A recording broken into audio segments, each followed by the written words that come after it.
నమస్కారం. S9 city news కి స్వాగతం. వార్తలు చదువుతున్నది మీ లీల. తాడేపల్లిగూడెంలో కోర్టు సముదాయం నుంచి మెద్దు వ్యక్తిత్వం అవగాహనపై ర్యాలీ నిర్వహించారు. ఈ ర్యాలీలో ముఖ్య అతిథిగా 11వ అదనపు జిల్లా జడ్జి సికిందర్ బాషా పాల్గొన్నారు.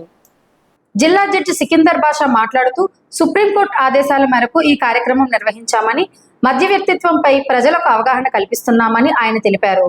కేసులను మధ్యవర్తిత్వం ద్వారా శాంతియుతంగా పరిష్కరించుకోవచ్చని ఆయన తెలిపారు. ఈ కార్యక్రమంలో తాడేపల్లిగూడెం కోర్టు జడ్జిలు, లాయర్లు పాల్గొన్నారు. మీడియేషన్ ఫర్ నేషన్ మధ్యవర్తిత్వం కోసం అవగాహన కల్పించడానికి అన్ని కోర్టుల నుంచి ఈరోజు మొత్తం రాష్ట్రం మొత్తం మధ్యవర్తిత్వం గురించి అవగాహన కల్పించడానికి ఈ వాక్ నిర్వహించడం జరుగుతుంది. మధ్యవర్తిత్వం ద్వారా సత్వరంగా కేసులు పరిష్కరించబడతాయి. ఈ మధ్యవర్తిత్వంలో ఇరు పార్టీలకి అనుకూలమైన వాళ్ళ ఇష్టంతోనే వాలంటరీగా సమస్యలను పరిష్కరించడం జరుగుతుంది. కోర్టు వివాదాలు కోర్టుల్లో ఆలస్యం అవుతుంది కాబట్టి ఈ మధ్యవర్తిత్వం అనే కొత్త అవకాశాన్ని మీరు అందరూ వినియోగించుకొని కోర్టుల మీద కేసు భారాలను తగ్గించి తమ సమస్యలను సత్వరంగా పరిష్కరించుకోవాలని చెప్పేసి కోరుకుంటూ అందరికీ ధన్యవాదాలు తెలియజేస్తాను. గౌరవ అదనపు జిల్లా న్యాయమూర్తి గారు 11వ అదనపు జిల్లా న్యాయమూర్తి గారు షేక్ సికిందర్ బాషా గారు ఆధ్వర్యంలో, అలాగే మా కోర్టు ఇతర గౌరవ న్యాయమూర్తులు, అలాగే న్యాయవాదులు, ఇలాగా మీడియేషన్ లాయర్స్ అందరూ కలిసి ప్రజల్లో మీడియేషన్ పట్ల అంటే మధ్యవర్తిత్వం పట్ల అవగాహన కల్పించి వారి కేసులు సత్వర పరిష్కారానికి కృషి చేసేందుకు సుప్రీంకోర్టు ఆదేశాల అనుసారం ఈ ర్యాలీ నిర్వహించడం జరుగుతుంది. దీని గురించి గౌరవ జిల్లా న్యాయమూర్తి గారు మాట్లాడతారు. తాడేపల్లిగూడెం పట్టణ శేషమహల్ రోడ్డులో పట్టణ అధ్యక్షులు రాంపండు సారథ్యంలో క్లస్టర్ ఇన్ఛార్జ్ ఎరుబండ సతీష్ ఆధ్వర్యంలో ముందడుగు కార్యక్రమం నిర్వహించారు. ఈ కార్యక్రమంలో భవన నిర్మాణ కార్మిక సంక్షేమ చైర్మన్ వలవల మల్లికార్జునరావు పాల్గొన్నారు. తాడేపల్లిగూడెం పట్టణం శేషమహల్ రోడ్డులో 87, 88 బూతులలో ముందడుగు కార్యక్రమాన్ని ఘనంగా నిర్వహించారు. ఈ కార్యక్రమంలో పాల్గొన్న వలవల మల్లికార్జునరావు ఇంటింటికి వెళ్లి పథకాలు అమలు గురించి అడిగి తెలుసుకున్నారు. అర్హత ఉండి పథకాలు రాని వారికి ఇన్ఛార్జీలతో మాట్లాడి వారికి పథకాలు వచ్చేలా చేయాలని ఆదేశించారు. ఈ కార్యక్రమంలో 8వ ward president Kiladi Sai, secretary Sasibhushanam, booth incharge Addala Narasimharao, ward నాయకులు పాల్గొన్నారు.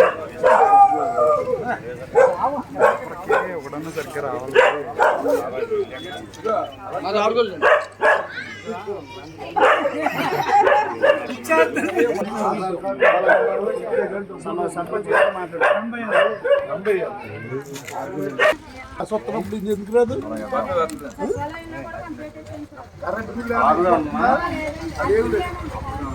ఏం లేదు కదా.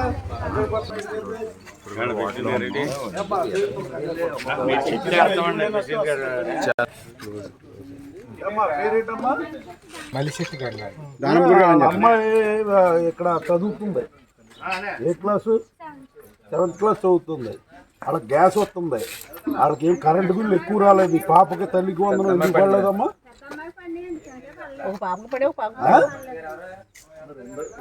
గవర్నమెంట్ స్కూల్ కదా వాళ్ళు చదివేది.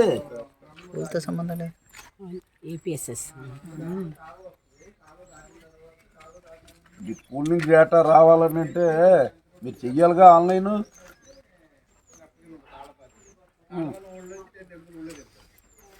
ఇప్పుడేంటి మరి పరిస్థితి ఏంటి? పాపదా గ్రీవెన్స్ రైజ్ చేశారు. Okay okay. ఇంకోటి ఏంటన్నా, ఈ పేరేంటి? సునీత తల్లి పేరు. ఈ 3rd క్లాస్ చదువుతున్నాడు కుర్రోడు.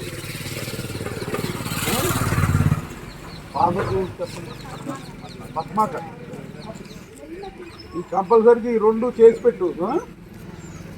అది గ్రీవెన్స్ లో పెట్టి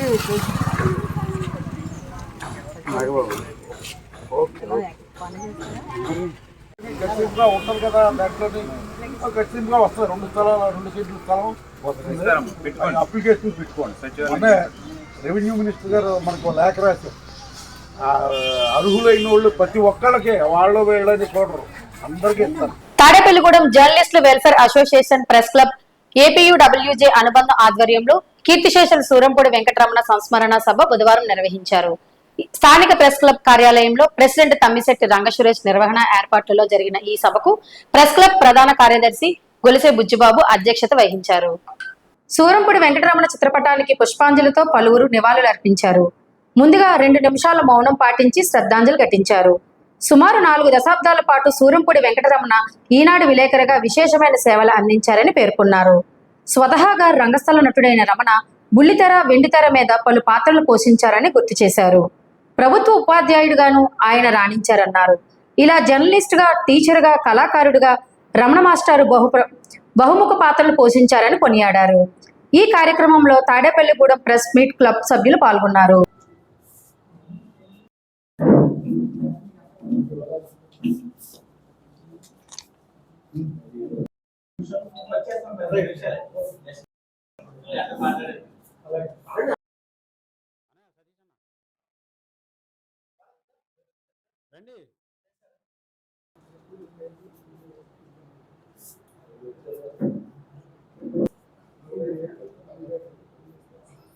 అవార్డు అర్పిస్తూ ఆయన పత్రికా రంగానికి, కళారంగానికి, అలాగే ఉపాధ్యాయ వృత్తికి, సామాజిక సేవా రంగానికి ఆయన చేసిన సేవల్ని మనందరం కూడా సరకాలు గుర్తుంచుకోవాల్సిన అవసరం ఉంది.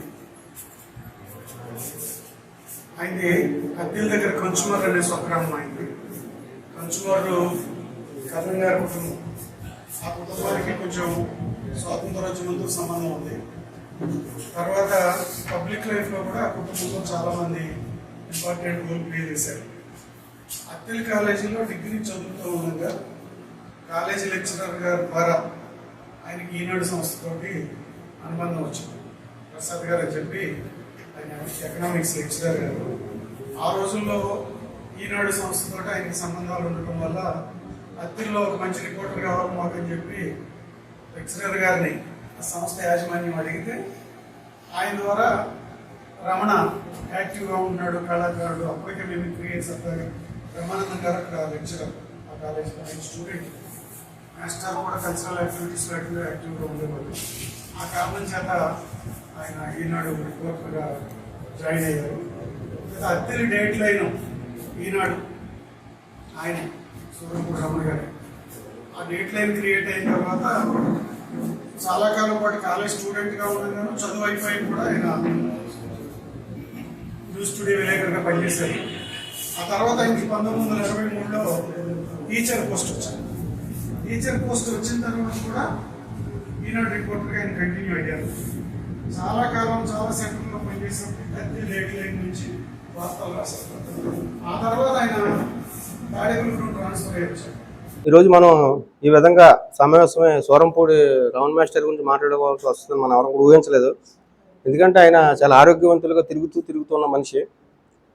విజయవాడ వెళ్ళిపోయి 2 సంవత్సరాలు అయినప్పటికీ ఈ నెలవారీ కార్యక్రమాలకు రావడం, కార్యక్రమం నిర్వహించి మళ్ళీ అక్కడికి వెళ్ళడం. అలాగే ఇప్పుడు మన ఆశీర్వాదంగా చెప్పారు, అత్తుల్లో ఈనాడు విలేకరుగా పనిచేస్తున్నప్పుడు కవర్లు ఇవ్వడానికి మధ్యాహ్నం భోజన సమయంలో, స్కూల్ భోజన సమయంలో పెప్పర్ వచ్చి కవర్లు ఇవ్వడం అంటే ఆయన ఓర్పు సహనానికి మారుపేరు అనమాట. తర్వాత నేను తాడేపల్లిగూడెంలో నేను మన గంగాధర్ రెడ్డి గారు ఈనాడులో విలేకరులుగా పనిచేస్తుండేవాడు. అప్పుడు ఆయన అత్తిల్లో విలేకరుగా పనిచేస్తుండేవారు. అంటే 35 సంవత్సరాల నుంచి ఆయన నాకు బాగా తెలుసు. అత్తిల్లో ఆయన ఈనాడు విలేకరుగా ఉన్నప్పుడు నెలవారీగా ఈనాడు డెస్క్లో సమావేశం పెడుతున్నప్పుడు కలుస్తూ ఉండేవాళ్ళు. తర్వాత ఆయన రిటైర్ అయిపోయాక తాడేపల్లిగూడెం షిఫ్ట్ అవడం, తాడేపల్లి వచ్చాక కూడా ఆయన ఈనాడులో విలేకరుగా కొనసాగారు. చివరి వరకు కూడా ఆయన ఈనాడులో విలేకరుగా కొనసాగారు. మరోవైపు ఆయన మన సినిమాల్లో కూడా నటించారు. ఇప్పుడు మన సోమసుందర్ గారు చెప్పడం తెలిసింది. నాకు ఆయన కళాకారుడు, నటుడు అని తెలుసు, కానీ సినిమాల్లో కూడా పాత్రలు వేసిన విషయం తెలియదు. అటు కళారంగంగా, నటుడిగా కళారంగానికి కానీ, ఇటు జర్నలిస్టుగా సమాజానికి కానీ, ఇంకోవైపు ఉపాధ్యాయుడిగా ఆయన అనేక మంది భావి భారత పౌరులను తీర్చిదిద్దడంలో కానీ సూరంపూడి వెంకటరమణ గారు ఆయన అంటూ తనకైనా ప్రత్యేక ముద్ర వేసుకున్నారు. ఉత్తమ ఉపాధ్యాయుడు, కళాకారుడు సూరంపూడి వెంకటరమణ గారి ఆకస్మిక మరణం మనందరికీ ఎంతో బాధాకరం. ఆయన లేని లోటు మన ప్రెస్ క్లబ్కి ఎప్పటికీ ఎలా ఉంటుంది. అయితే ఆయన చూసి మనం ఏం నేర్చుకోవాలంటే, ఒక జర్నలిస్ట్గా ఆయన చివరి వరకు కూడా ఏదో ఒకటి యాక్టివిటీ చేస్తూనే ఉన్నారు. రిటైర్ అయ్యని చెప్పి ఇంట్లో కూర్చోకుండా అటు జర్నలిస్ట్గా యాక్టివిటీ చేస్తున్నారు, కళాకారులకు సేవలు అందించడం, సాటి కళాకారుడికి అంటే పేదలకి సాయం అందించాలనే ఉద్దేశంతో ఆయన అందరినీ గ్యాదర్ చేసి ఆర్థిక సాయం అందించడం. ఒక మనిషి ఎలా ఉండాలి, ఎలా జీవిస్తే ఆయనకి తర్వాత మరణానంతరం గౌరవం వస్తుంది అనేది ఆయన జీవితాన్ని మనం ఉదాహరణగా తీసుకొని ఆయన్ని అనుసరించడానికే మనందరం ప్రయత్నం చేద్దాం. సూరంపూడి వెంకటరమణ గారు ముఖ్యంగా ఆయన చాలా అందరితోటి కలిసిమెలిసి చాలా ఫ్రెండ్లీగా గౌరవంగా ప్రతి ఒక్కరికి ఎవరిని ఎలా పలకరించాలనే దృక్పథంతో వెళ్తూ ఉండేవారు. ఆరితోటి నాకు 85 నుంచి ఆరిదేమో కన్స్యూమర్ ఉపాధ్యాయులైన ఆరు ఈనాడుగా చేసేవారు కదండి. ఆరు రిపోర్ట్ రాసి తేవాలంటే అత్తల నుంచి పంపటానికి లేదండి, పేపర్ వచ్చి బస్కి ఇవ్వాలండి. అక్కడ స్టూడియో దగ్గర నేను ఉండేవాడిని అనమాట. నన్నుతో ఫోటో తీసి అది ఇది కలిపి బస్కి ఇచ్చేవారు. అప్పటి నుంచి ఆ పరిచయం. రోజు స్కూల్ మధ్య లంచ్ టైంలో సైకిల్ వేసుకొచ్చేవారు అత్తిల నుంచి పిప్పర. అంత ఓపిక, చాలా సౌమ్యులు.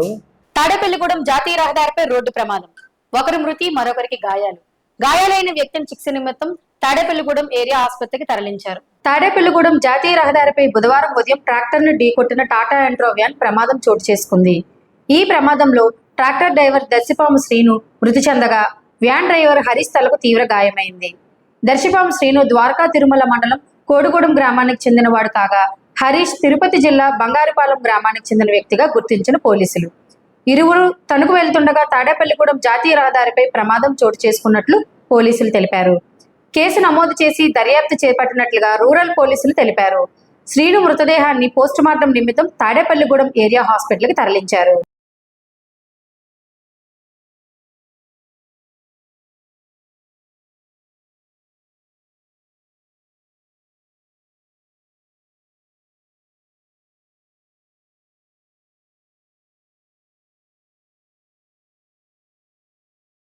ఇంతటితో ఈ వార్తలు సమాప్తం. మళ్ళీ తిరిగి ఇదే సమయానికి కలుసుకుందాం.